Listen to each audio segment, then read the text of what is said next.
We've already seen her helping pick out some prints. He's very starstruck, isn't he, today? Quite a little right. bit. Dame Zandra Rhodes' own dramatic designs that paved the way for much of what we wear today. Now, her work has made her a British fashion icon and a magnet for stars and royalty, all wanting to be seen wearing Zandra Rhodes. And now the Queen of Prints, Dame Zandra, has chosen 50 objects to help tell the story of an era that she defined, and she is here now. Can I say, I love the fact that you picked up the water. It's all about the aesthetic. You were like, get that water out of shot. Put that down. I might knock it over the thing. We don't want that pen in shot either. Oh, it's so nice of you to join us. And congratulations on the book. It's absolutely lovely. Lovely stories. It's being very cathartic to go into my background, yes. You've enjoyed it. I love the fact that the first chapter is all about your wonderful Mum, who used to dress so elegantly and wonderful. And the fly spray. And fly spray. Tell us about it. What's the story? Well, she used to put her hair back in a bun and then make a curl at the top that she pinned in and spray it with silver and then set it with, you know, hairspray to set it. And we were rushing to go to... We were getting the early train to London for Christmas shopping, I think. And she sprayed her hair, and all the way on the bus down to the station, she'd say, my head does sting, my head does sting. And she sprayed her hair with fly spray instead of the setting But it's funny that those are the things you remember. It's quite often it's the smells, isn't it? Those sensory kind of experiences are so important when you're a kid. Did you enjoy and did you find it easy to delve back into the annals? And it's like, could you remember stuff? It was a kind of lightning in the bottle for you. It was really a case of really trying to go into things that I'd hidden in the background and didn't even want to talk about. You know, like my father's background where his mother had been murdered. I didn't know any of that. Sure. It was my sister's granddaughter that did all that research. Wow. Suddenly I found out all these things about myself, or researching different affairs I'd had and everything like that. You know, things that you push behind you and you think, oh, I'd forgotten that, and then you dig it out for the icon book. Yeah, marvellous. Well, can we just say thank you for digging out some of these outfits? They're absolutely unbelievable. Now, that dress over there, is that a replica of maybe Princess Diana's? That's a replica of the Princess Diana's dress that I did for her. And then next to it is the Freddie Mercury cape that he tried on. Wow. Incredible. So talk us through the Diana... 1975. Let's talk about the Diana experience first. We'll talk about both of them. So what was your experience with Diana? She came to you. I had a very chic shop in Mayfair at that time, just off of Bond Street. Yeah. And she came round with her friend Fergie, just paid a visit, and there were all these plainclothes policemen standing around trying to look invisible. and then she ordered a dress. She tried it on in black, an off-shoulder dress. And then my factory was still in a little workroom in Bayswater. And we made the dress, and then I got in my little mini car with my passport and went to the front door, you know, to the palace. Yeah. And with the dress, and then I'd hold the dress over my arm and I'd curtsy as I went in and tripped over a wonderful toy with all these great horns. It was a sort of Nordic toy. And I said, what's that? And she said, oh, it's William's favourite. Oh, my God. Sweet. That's so lovely. So did she have that dress in the pink or the black in the end? No. In those days, it was in the pink, and she announced when she was pregnant with that dress. Oh, it's lovely. And what about Freddie Mercury then? Yeah. So he came into the shop. Who did he come in with? Oh, no, I didn't have a shop then. I still had my funny little studio in Bayswater by the tube station, and you went up 3 flights of rickety stairs, and the phone call, I think it was Brian who phoned me up. Yeah. And I said, well, you'll have to come in the evening, because I didn't have a changing room. It was just a big sort of workroom with the machinist down one side and everything. So they came in the evening, and when I put the phone down, I had to say to my people, what do they play? Because at that time I wouldn't have known. They were just starting out, I suppose. I think they were just starting out. So my students who were working... Oh, that's great. What a lovely shot. Look, isn't that wonderful, that picture of him? And so that was the actual one. It was a wedding top, and I pulled it off and I said, oh, go in front of the mirror and see how you want to feel in it and everything.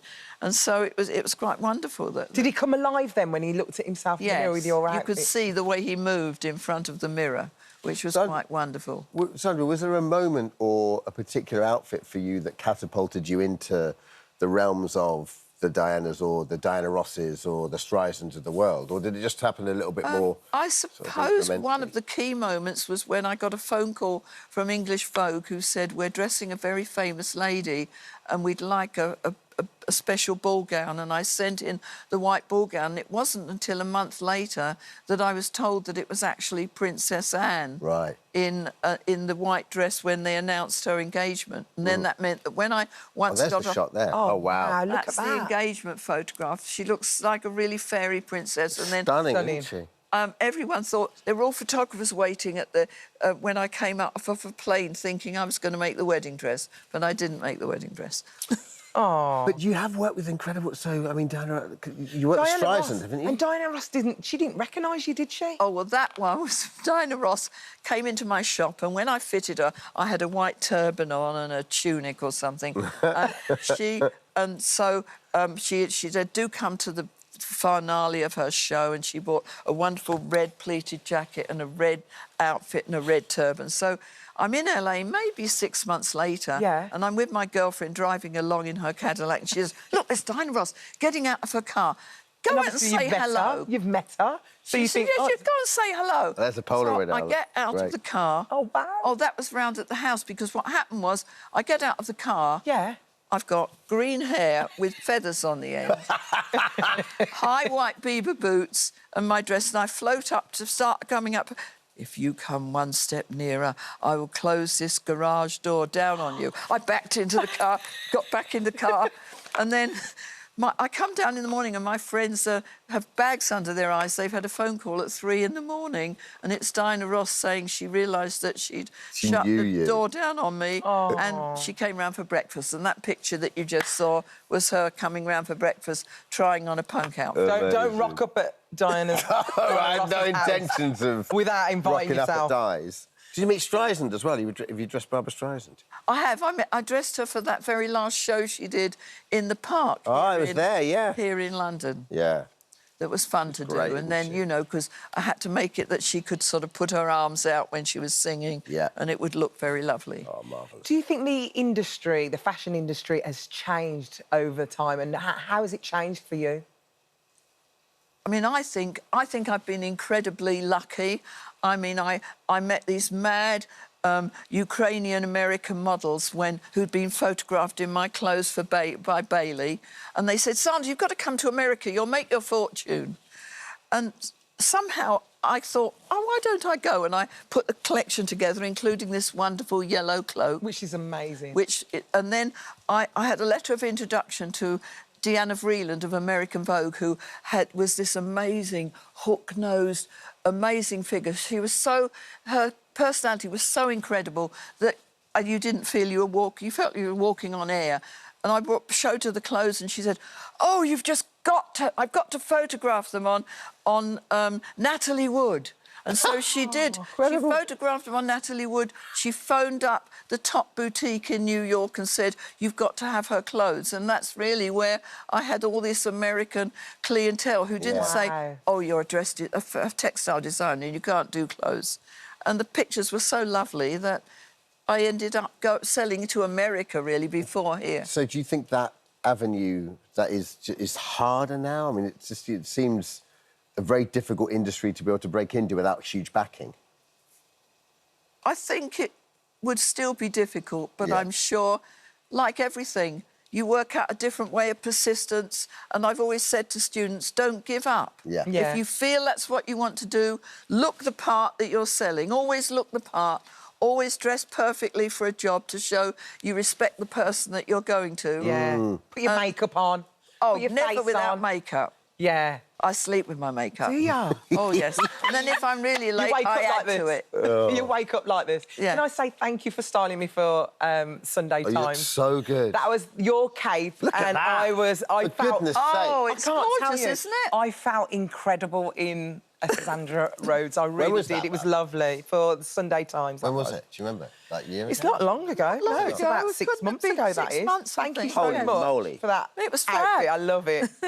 I didn't keep it, though. I should have kept that one. Absolutely smoking. Amazing. Can we have a look at that? All right, just take a moment. That's enough. Thank you so much for joining us.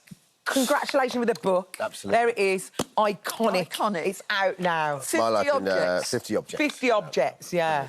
Thank you. You're sticking around as well, aren't you? Oh, yes, I am. I'm largely just, thrilled, yes. Like, you know, help out Gok. I'm just going to go through all your little items. Thank you for bringing it all in. The felt fan, and they're all written about in the book. OK. Brilliant. Thank you, sir. Thank you so much. Coming up next...